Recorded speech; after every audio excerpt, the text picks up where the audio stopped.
Et filibusterismo, ang ibig sabihin ay pag-aalsa ng isang damdaming pinipigil ng pagtitimpi na matagal nang nakabilanggo sa bisig ng mapagkunwaring uri. Katulad ng isang liki na naging biktima ng pagpupuyos na unos, ay sumambulat at pilit na naghahanap ng maaagusan. Yan si Don Simon, na nagmimistulang isang filibustero dahilan sa kanyang mga dinanas na pagkaapi at kawalan ng pag-asa.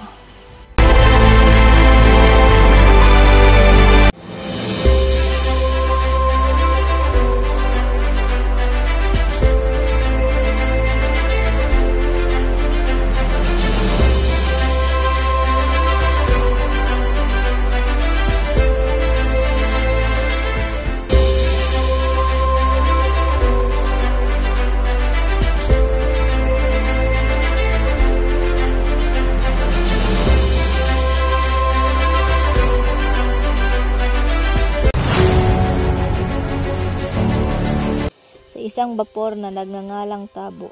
Kakikitaan ng bapor ng iba't ibang uri ng tao, may mayayaman, may hirap, kawani ng pamahalaan at iba pa. Ang bapor ay patungong Laguna mula Maynila. Ilan sa mga lula ng bapor ay ang mga praile o reverendos. Si Isagani, ang mamamahayag na si Benjay, si Dunya Victorina, Harus daan. Isang mag-aalahas na nagngangalang Simon at si Basilio. Sa ilalim ng kubyerta ng bapor, makikitang nag-uusap si Isagani, Basilio. Kamusta na si Kapitan Tiago?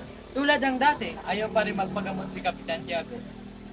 Nung mga bata pa kami nila Kapitan Tiago, wala pa ang droga na iyan. Hindi ko rin lubos maisip kung saan ba nagmula ang masamang gamot na iyan. Mawalang galang na po, ngunit ang opio ay isang uri ng halaman. Isang gamot na nakakatuklas pa lamang at hindi isang halamang katutubo sa panahon natin ngayon. Hindi ba, Basilio? Sang-ayon ako sa sinasabi mo, kaibigan. Sa pagkakatanda ko, mayroon ngang opio noon. Tama, meron nga. Ngunit ito hindi gaanong napapansin dahil abala ang lahat sa pag-aaral. May iba ako. Kamusta na nga pala ang itinatag ninyong Akademya ng Wikang Kastila? Handa na po ang lahat. May mga guro na po at handa na rin pumasok ang mga mag-aaral. Puti kung gano'n. Sana'y magtagumpay kayo sa inyong plano. Paano? Mauna na ako sa inyo. Kailangan ko nang pumunta sa itaas. Maiwan ko na kayo.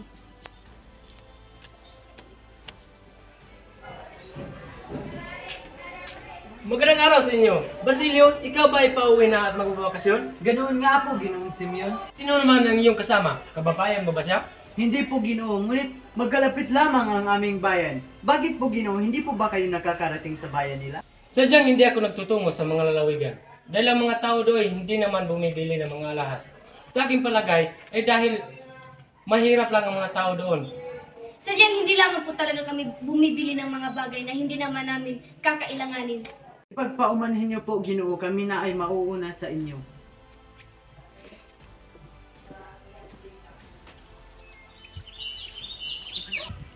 Si Ginoong Simeon, ngunit anong ginagawa niya rito sa libingan ng aking ina?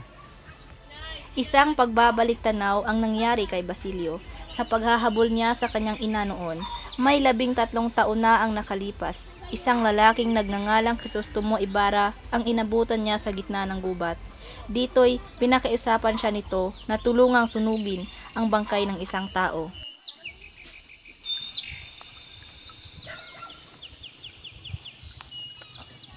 May maitutulong po ba ako sa inyo, Ginoong Simeon? Anong ginagawa mo sa gubat na ito? Kung iyo pong magugunita, sa mismong pook din ito'y tayo'y nagtagpo. May 13 taong nang nakakaraan. Kayo po ba ang naghandog sa akin ng isang pakikiramay? At kung hindi ako nagkamali, kayo po ba si Crisostomo Ibarra, Ginoong Ibarra? Nasa pagkakaalam ng lahat ay patay na. Isang nakakamatay na lihim ang iyong malaman. Isang lihim na maaari kang ikapahamak. Hindi mo ba naisip na maaari kang masawi sa aking mga kamay? Iba ang pagkakakilala ko sa inyong Ginoong Simeon. Ang pagkakatuklas mo sa aking lihim ay malaking banta sa akin.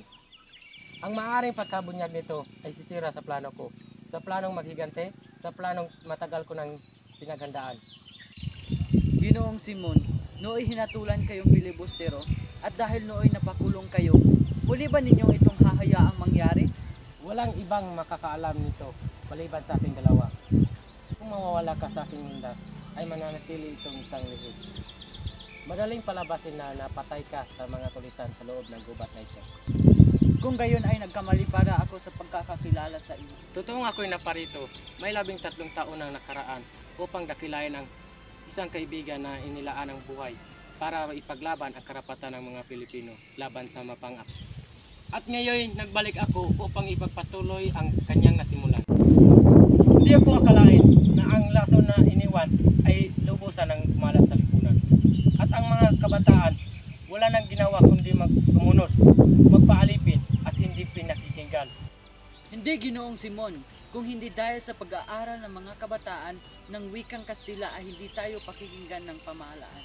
At ang wikang ito ay tuluyan nagbubuklod sa mga Pilipino. Isang pagkakamali, hindi kailanman ito magiging wikang pambansa. Aanhin natin ang wikang ito. Itatago lamang ang huwad na wikang ito ang ating mga karapatan, ang ating mga pagkatao. Ginoong Simeon, mali ang iyong iniisip.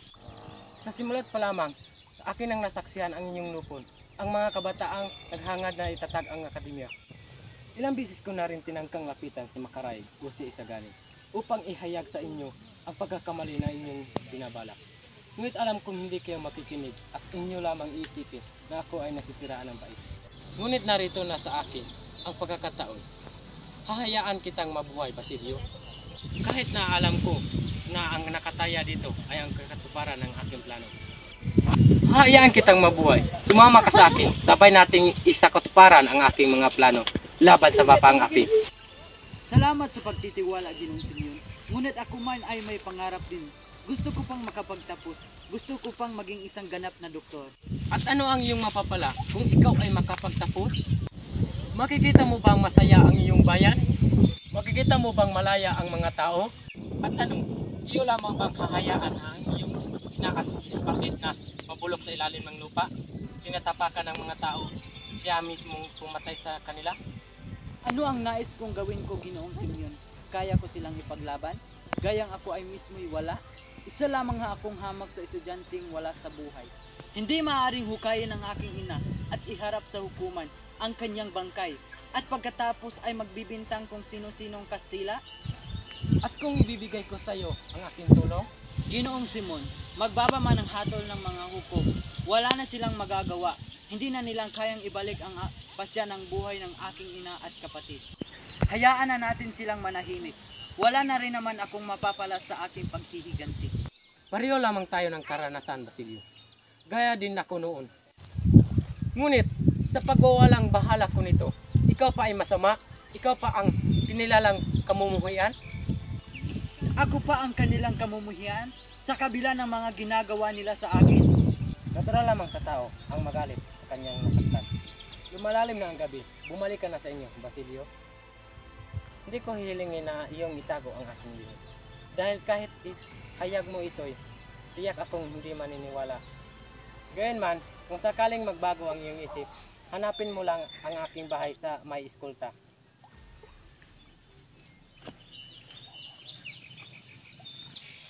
Tama kaya ang aking ginawa?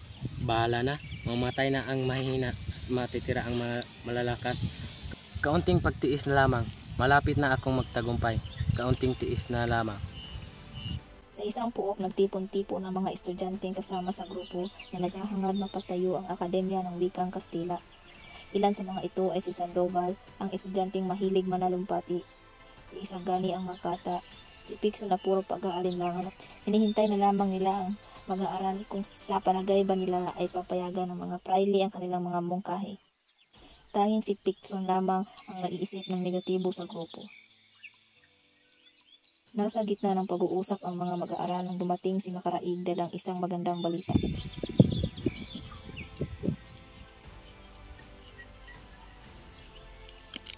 Kaninang umaga ay nagkapagkita ko kapadre Irene at ang banggit niya sa akin na pinag-usapan daw ang lahat sa Los Banos. Ang lahat daw ay tutol. Ngunit hinayaan na nila ang kataas-taasang lupo ng mga paaralang primarya na magdesisyon. Ngunit hindi naman kumikilos ang lupong iyan. Yan din ang aking sinabi kapadre Irene. Ang sabi niya, pinag-discord nila sa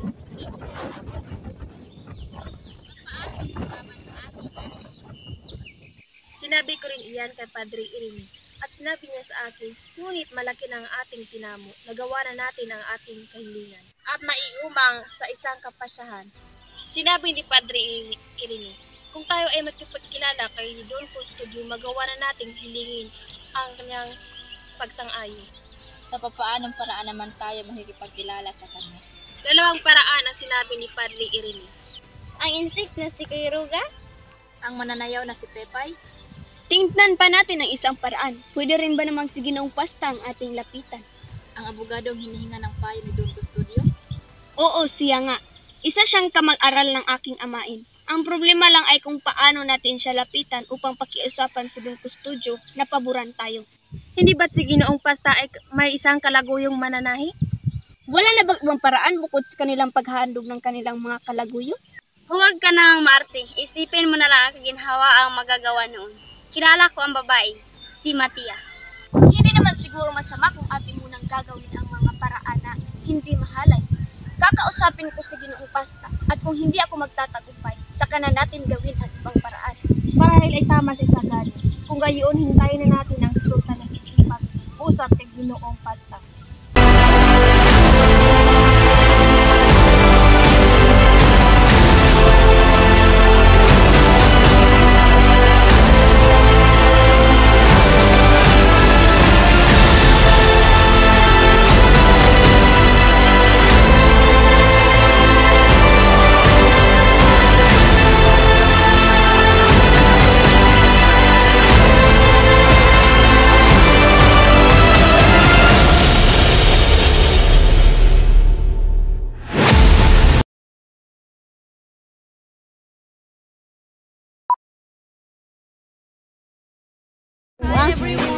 Hey, emergency. Isang vapor nangangalang Basilio. Sa ilalim ng kubierta ng vapor, makikita Mio Maria.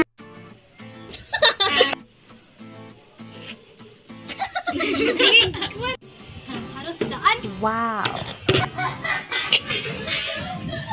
Ngaya po. Magandang araw sa inyo. Basilio, ikaw ba ay pauwi na at magbabakasyon? Ganoon nga po, Ginoong Senyor. At sino naman yung kasama? At sino naman ang iyong kasama? Kababayan mo ba siya?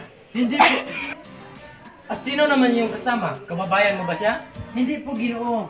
Siya po ay, wait lang, nalimot ko. Sige, Kung sa iyo, Isang lihim. Isang na lihim. Isang lihim na... Ay, isang na... tatago laman ang... Nang... Manoon. Tatago laman ang puwad na week. Iya, pagani o pagani.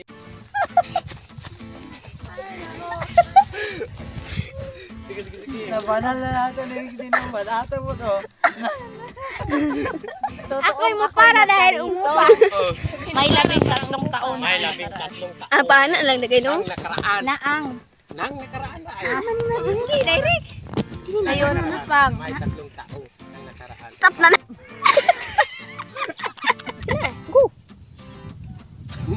Uyan ako. Emergency.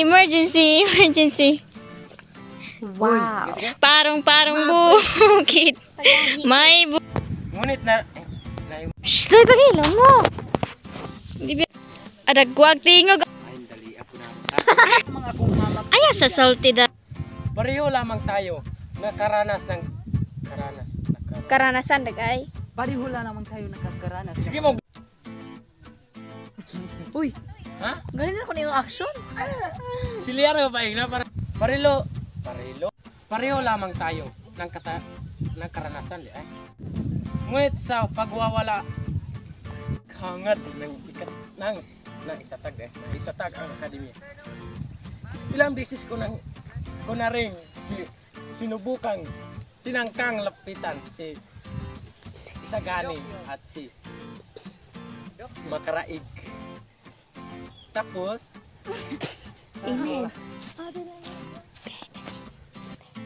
Salamat sa pagtitiwala ngayon. Ngunit ako may upang ihayag sa inyo ang mga pagkakamali na inyong binabalak. Ngunit alam kong hindi kayo makikinig. At inyo lang iisipin na ako'y nasisiraan ng bait. gusto kong maging isang No! ganap na doktor. Gusto kong That's mine. isang ganap na doktor. Ano ba? That's Not mine. Oh yeah, no. Uy, ganahan ko mo apil-apil tadi kay para na ako ikuan. kaunting pagtitiis na lamang. Malapit na aking pagtatap. Kanina kong nagay nagapagkita at ang banggit niya sa akin Really, may criminal. okay na niya na pati na sakita kay mo pa muro na magkakabay Giduot jud gina niya dira. wala na ni siya Sa pampaanong paraan na. dalawang paraan ang sinabi ni Padre at dalawang Oo, siya nga. Isa siyang kamag-aral ng aking ama. Ngunit ang problema lang ang kung paano natin siya lapitan upang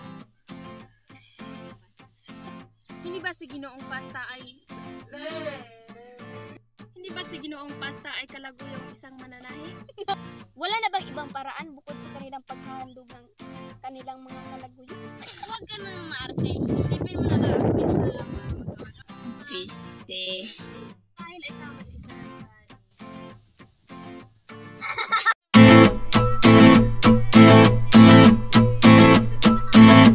Relax lang sir, dili mi kriminal, dili mi dautan, ug dili pud mi buang. Kami ang mga taong nagamit aning tanuma, kalinaw musika ang among gidala-dala.